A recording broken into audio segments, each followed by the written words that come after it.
Kap, mayong buntag, Kap. Kap, mangutana lang tao, Kap. Kung unsa ba ang inyong challenges, katingatong wala pagyud no isugdan pagsiminto ang inyong dalan.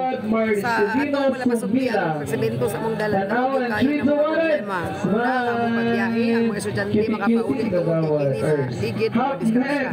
So, giabot ang panahon na dunay pasyente, kapag upalang ang nagabot, na-arrival siya sa ospital. Siguro, kaya among sakyan ang hindi kaya, kay pita kay kining niya. So, karon na panahon na, kaya nga kong pasalamat nga giabot kining niya, nga higayon na gihatag ni Congressman kanamo ni hindi lang ano ako patod sa nga maabot dito sa target nga 955 nga mogawa sa barangay Emerald sa road complete. Aron sa tanang panahon aksay na ang pag-agi ni maglisod sa pagbiyahe sa produkto sa among mga estudyante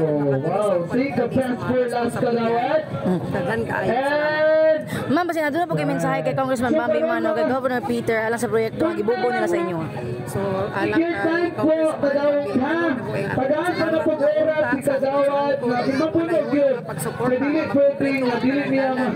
ikan sa City dito hangtod sa Baliales padulong sa barangay na magawas ngadto sa Pilima. Kung lang kay Senior Peter Nabia nga unta iyaw sa kaming tabangan nga mahimo kining malampuson na tanang proyekto sa tanang katawan malipayon kami nga barangay ikan sa dito padulong sa barangay Corrales magawas dito sa among mga beneficiaries sa Coron 7 sa San Oriental nga mogawa sa barangay Emelda.